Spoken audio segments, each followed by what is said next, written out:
Өнөөдөр монголчууд тэр хаяараа банк санхүүгийн байгууллагын ажилтан болцсон.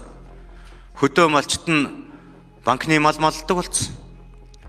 Хөдөлмөр эргэлж байгаа албан хаагчид нь банкны мөнгийг богино хугацаанд өндөр хүүгээр өсгөж өгдөг ажилчид нь болцсон. Бизнесийн байгууллагууд нь өндөр хүүтэй зээлийн дарамтаас гарч чадахгүй, бизнесээ өргөжүүлж чадахгүй тэр нөхцөлд он удаан жил үргэлжилж байгаа нөхцөл байгаад байгаа шүү дээ. Тэгэхээр энэ хэрэглэгчийн эрх, зээлдэгчийн эрх, санхүүгийн зах зээл дээр үйлчлэгээ авсан хэрэглэгчийн эрхийг хамгаалах асуудал гэдэг өөрөө чухал байна. Их тайван ерөнхийлөгч. Монгол улсын их хурл яагаад хүн төвтэй хууль эрх зүйн орчныг бий болгоно гэдэг стратеги хэрэгжүүлэх гэж 3 төгөлдрөслийн бодлого хэрэгжүүлж байгаа шалтгаан ердөө энэ байгаа юм. Тэгэхээр эдийн засгийн байнгын ороо сэд дорж дарга энэ зээлдэгч санхүүгийн үйлчлэгээ авж байгаа хэрэглэгчийн эрхийг хамгаалах хууль, за энэ эрхийг хамгаалдаг бүтэц ямар хэлбэрээр явах ёстой талаар байнгын хороо энэ төр богино цаг хугацаанд идэвхтэй ажиллаад ер нь улсын их хурл танилцуулах хэмжээнд бэлтгэх нь зүйтэй гэж бодож байна. Өнөөдөр ерөөсөө л энэ зээлдэгчийн эрхийн асуудал хамгийн тулгымцсан асуудал болсон. Ерөөсөө өгдөг арилжааны санхүүгийн үйлчлэгээ үзүүлж байгаа байгууллагуудын олгодог зээлийн сонирхол нь богино хугацааны өндөр хүүтэй хэрэглээний зээл болсон. Бизнесийн зээл, хөрөнгө оруулалтын зээл дээр анхаарал хандуулдаггүй.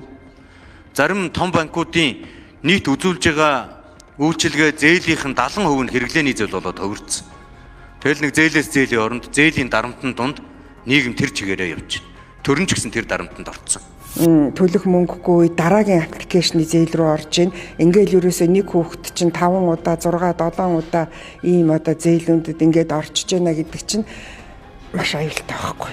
Маш аюултай. Тийм учраас энэ зээлэнд нэг хязгаар тогтоох хэрэгтэй санагдаад байна. Энэ хүмүүс аппликейшны зээл авахтаа өлсөөгүй, нүцгэн яваагүй, орон гэргүй болоогүй, зүгээр хүслээ дагаад тэр өдрийнхөө одоо хүслийг дагаад ингээд зээл аваад яг заашгүй хэрэгцээгээ онцлохгүй байгаа нь бол харагдаж байна.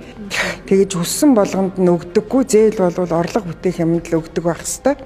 За төсвийн ард бодлого байдаг. Тэр нь татвар гэсэн үг гэд би та нарт хэлсэн шүү дээ. Төсвийн орлого чинь 90% нь татвараас үрддэг. За тэгэхээр энэ аж ахуй нэгж эрхэлж байгаа улсууд энэ тоог маш сайн харж авах хэрэгтэй. Энэ 23 оны 12 сард улсын их хурл дээр орж ирсэн тоо.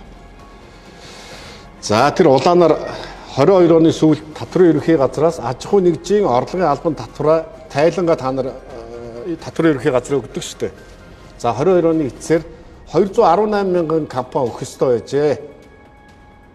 За тайлангаа өгсөн 155 мянга, цаана хасгаар хэд байж 218-аас 50 45 60 мянга 63 мянган компани тайлангаа өгөөгүй. Яагаад тэгэхээр энэ аж ахуй нэгжүүд аль хэзээ хаалгаа ирсэн үйл ажиллагаагаа зогсооцсон юм. Тэнд одоо нэгтлэн бодлого юу нь байхгүй. Тийм учраас тайлан ирүүлэх 65 мянган компани байхгүй болсон байна. За 155 мянган компани тайлангаа ирүүлсэн чинь тэр 3 дахьт нь X тайлан хардаа тал нь 70 мянга юу 70 мянган X тайлан ямар ч үйл ажиллагааны одоо орлого байхгүй ингээд үйл ажиллагаа зогссон гэсэн тайлан ирүүлсэн. Тэгэхээр 218-аас чинь 130 40 мянган компани хаалгаа иржээ. Хаавын тэр нөгөө төсвийн бодлого чинь хаавын тэр аж ахуй нэгжийг дэмжих бодлого чинь гадаад зээлгийн үр ашиг зээлгийн ашиглалт үр ашигыг нэмэгдүүлэх тухай гэсэн энэ хуулийн төслийг үндсэндээ сангийн ам бол хүмүүсийн гараар гар хөрөв бариулж энэ хуулийн төслийг хийсэн байна. Гишүүд энийг өргөн барих гэж байгаа юм шиг 40 орчим гишүүдээр гарын үсэг зурулсан байна. Төсвийнхаа үр зээлийг төсвийнхаа гадна гарах энэ хуулийн төслийг бол хийж байгаа юм байна. Бид нар тэр гадаад зээлийг хичнээн ямар нэрлсэн өөрсдөө хичнээн хуурсан ч эцсийн эцэстээ бол бид нар үр зээлийг бол төлөх энэ нөхцөл байдал дээр л үүснэ. Тэгэхээр нэгд би гишүүд бол гишүүдийн гараар энэ одоо юу гэдгийг мэдэхгүйгээр нь далиндуулж, шинээр нь далиндуулж энэ хуулийн төслийг оруулж байгаа энэ орлогоо бол сангийн мэй боль гэж хэлэх гээд байгаа. Бараг 40 гаруй гишүүдээр зурулсан гэж яригдж байгаа. Одоо би магадгүй сангийн бол энэ хуулийнхаа хулгаан дээр бол нэгж чинь гэж харж байгаа. 2024 оны төсвийн тодглыг яг ийм байдлаар хийсэн. Төсвийн суур тэнцэл гэдэг зүйлийг гаргаж ирсэн. Одоо 2025 оны төсөв тодголыг харгаа бол яг энэ аргаараа хийж байна. Хуулийн хулгаагаар. Үндсэндээ 2025 оны төсөвт бол 3 дахь удаагаагаар хүрч байна. 3 дахь удаагаа тодгол хийх ёстой суурь зарчмын асуудлыг бол хуулийн хулгаагаар хийж байгаа энэ асуудал байна. Тэгэхээр та нарын асуудлын зөв асуудлаар нь өнцгөр нь ханд зарчмынхаа дагуу асуудлыг хий, тодголыг нь оруулж ир. Магадгүй би зүгээр бурууч нэг жишээ хэлэх гэж магадгүй. 10 орчим жилийн өмнө та бүхэн мэдж байгаа бах. Өрийг өглөг гэдэг үгээр солих нэг саналыг нэг гишүүн гаргаж ирсэн. Иннээс бол би 7 дор зүйл болж ирэх гэж харж байгаа. Ер нь төрийн урсгал зардлууд бол арай л дэндүү байна. Оронтой бол өстой хэмжээ хязгааргүй нэмж байна. Үндсэндээ ингээд татвар төлөгчд бол ерөөсөө төрийн албаны тансаглал, төрийн албаны бүдүүн бүтцийг тэжээхэн төлөөл татвар төлж байна. Татврын хувь хэмжээ буурах ямар ч одоо шинж тэмдэг энэ яригдж байгаа асуудлууд юу гарахгүй юм байна. Ерөнхий сайд энэ ондоо багтаа татрын багц хуулийг оруулж ирнэ. Татрыг уруулна л гэж одоо энэ засгийн газар амласан шүү дээ. Гэтэл иймэрхүү байдлаар ингээд өсөөс гадуур асуудлуудыг шийдээд за тэгэл одоо энэ санхүү эдийн засгийн асуудлууд үүсээд ирэхэд татрын одоо муур хойлолт гэж бол байхгүй. Дахиад өшөө бүр эсрэгээр нэмэгдэж таа. Энэ бүгд чинь төсөө бүрдүүлэхэд яах юм? Татраа нэмжиж төсөө бүрдүүлж шүү дээ. Тасаглал талдаа одоо өчигдөр бас нэг мэдээ сонслоо. Одоо мань мэтэн таны нөгөө хэлэхэд бас тий боломжтой ч гэсэн Lexus 600 гэдэг машины бараг үзээгүй л шүү. Гэтэл тэр одоо Lexus 700 буюу одоо хамгийн үнэтэй машинуудыг хэд гурваар нь худалдаж аваад л шүү. Хадгалаад энэ хүмүүсийг холдуулаад энэ тээврийн хэрэгслүүдийг холдуулаад ямсаахан нийслэлийн засаг даргын захирамжийн шийдвэрийг биелүүлэх ажлыг өнөөдөр эхлүүлж байна.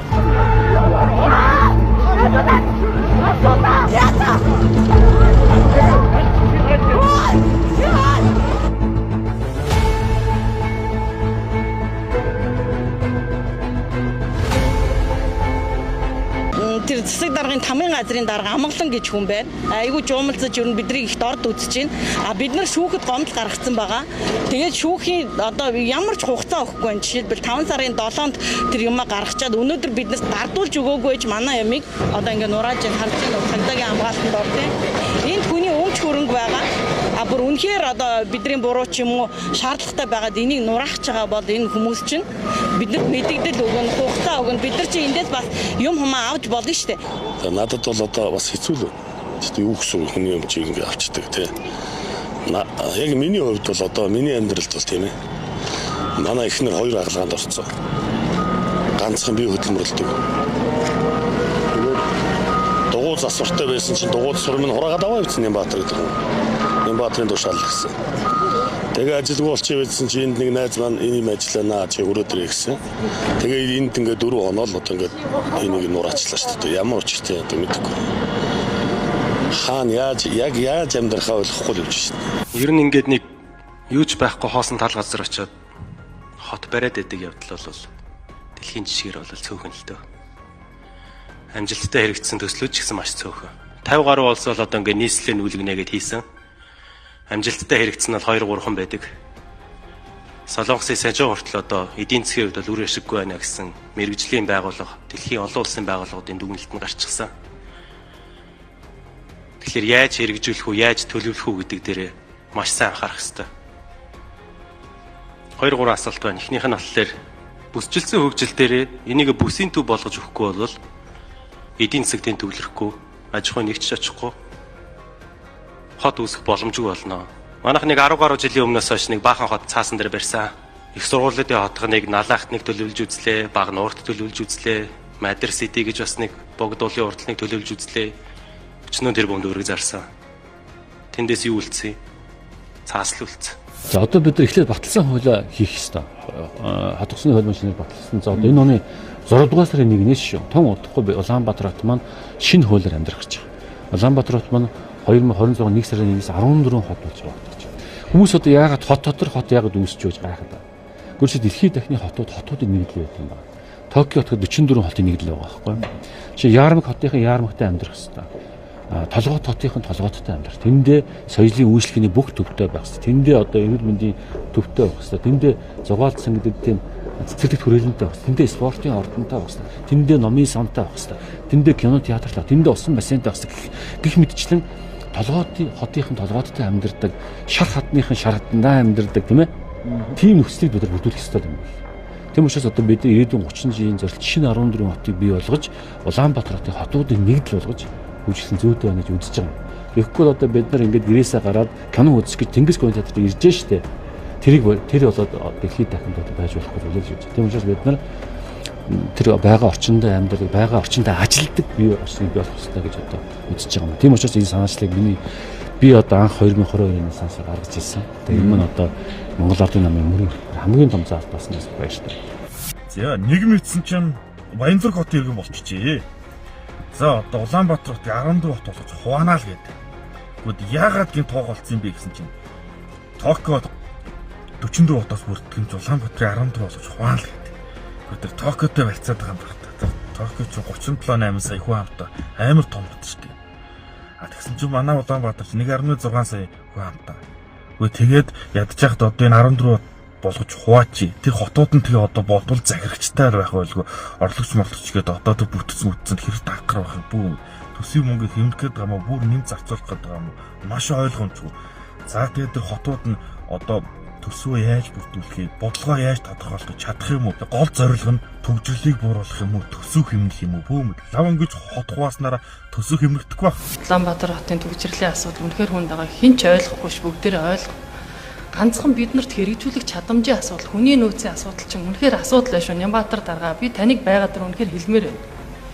Энэ байгууллага хариуцж байгаа энэ зохион байгуулалтын бүтцийн нэгжүүд газар албад хэлтсийн дарга нар чи маш хүнд шүү. Бичиг цаас, боловсруулалт, үг яриа энэ ажлаа мэдж байгаа байдал энэ төр үнэхээр гологдож байна. Тийм учраас одоо яах ёстой хурдан дүргийн хүний нөөцөө чадваржуулах асуудал төр дарга илүү анхаараасаа энд чинь нэг Нямбаатар биш 10 Нямбаатар 20 Нямбаатар ингээд зэрэгцээ доволцоод ингээд ажил нь явж байгаа шүү дээ. Дарга одоо ингээд бүх юмд өөрөө ингээд яваад байгаа юм.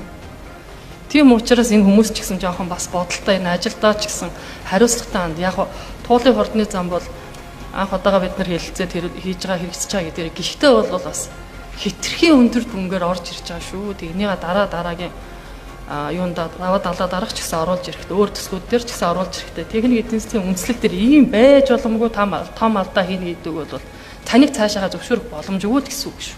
Энийг би бүр онцгойлон тань захиж хэлье. Ажилдаа хариуцлагатай байвал энд бид нар ингэ цаг үрэх шаардлага байхгүй шүү. Хурдан түргэн асуудал хэлцэгтэй л явна. Нойлдон болохоор юу болсон гэхээр Хятад доктор сурж байгаа 80 мянга шүү бүр 80 мянган Хятад оюутнуудыг Америк бүгдийг нь хөөсөн. Яагаад л эдгээр үс ингээ маш их юм хулгай гэдэг байна. Үс ингээ технологи хулгай гэдэг байна гэдэг бүх докторууд Хятад 80 мянган докторд хөөчөж байгаа байхгүй. Тэнгүүд нөгөө 80 мянган хүний сул орон тоо бий болчихж штэ тий. Тэгээ эндээс хайгаад одоо хаанаас ингээ доктор сурах хүн дандаа шил ухааны технологийн чиглэлээр сурж байгаа хүмүүс байхгүй. Тэгээ Монголоос хайгаад гэсэн чи тийм олдог. Олж чадаагүй ерөөсөө нөө докторийн зэрэг хүртэл ингээ пиццэг эрдэмтэн шинжилгээ ухааны чиглэлээр явдаг хүн маш ховор байд юм байна маад. Ихэнхдээ л хууль тий юу гэдгийг тийм хүмүүс байгаа тийм л. Тэгээ шинжилгээ ухааны чиглэлээр тэр болтны явдаг хүн одоо байхгүй болцсон юм байна. Нэг хэдэн өгчүүд байна өмнө хэлэх.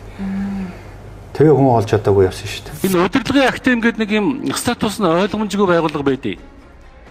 Нэг харахаар сургуульч юм шиг, нэг харахаар одоо төрийн өмчт компани юм шиг нэг гараараа оюутнуудаас төлбөр авдаг, нөгөө гараараа улсын төсвөөс татаас авдаг. Тэгээ ийм байгууллага байгаа. Тэгээ энэ байгууллагын статусын асуудлыг нэг тийш нь болгож өгөөч. Энэ байгууллага дээр аудитын одоо хийж өгөөч гэсэн хүслийг танаа өмнөх дарга тавьсан. Тэгээ алга болсон. ISM яасан алга болсон. Ягаад гэвэл тэр байгууллага өнөөдөр санхүүгийн томоохон зөрчилд орсон байгаа гэсэн мэдээллийг доторх ажилтны холбоогчдоос байнга өгч байгаа. Сард 56 сая төгрөгийн цалинтай захирал байсан байна. Монгол улс сүүлийн 6 жилийн турш одоо хуурамч шатхуун гэж нэрлэгддэг одоо орсоор бадяга гэж хэлдэг. Керосин нафта гэж нефтийн туслах бүтээгдэхүүнийг онцгой албан татваргүйгээр оруулж ирээд холиод тэгээд автомашинд хэрэглэж байгаамаа. За энээс гарах хохирол бол улсын төсөв жил болгон 60-аас 70 тэрбум төгрөг бид алдсан. Одоо Монголын нийт хөдөлж байгаа автомашины бүрэлдэхүүн одоо мотор нь бол тун удахгүй бүгд эвдэрнэ. Төсвийн байгууллага, уул уурхай машин бид бүгдээрээ мэдэхгүй энийг хэрэглэж байгаа. Тэгэхээр энийг бол зайлшгүй татвар тавьж нефтийн бусад бүтээгдэхүүнтэй адилхан онцгой албан татвартай болгоснороо төсөвт орлого нэмэгдэнэ. Дээр нь энэ олон ард иргэдийн автомашиныг эвдэрлээс хамгаалах онцгой ач холбогдолтой юм аа. Африкийн орон, Монгол орон хоёрт л одоо хоёрхан улс дэлхийд хэрэгжилж байна шүү дээ.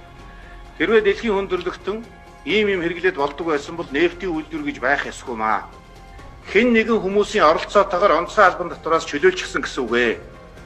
Энэ яваандаа их олон хүнийг шоронд суулгаж магадгүй ийм ажил байгаа шүү. Энэ шатхуун борлуулдаг компани нэг компаниас том борлуулалттай болсон. Нэг гэж улсын компаниудыг та бүхэн мэдэх бах. Эннээс том болчиход байна шүү дээ.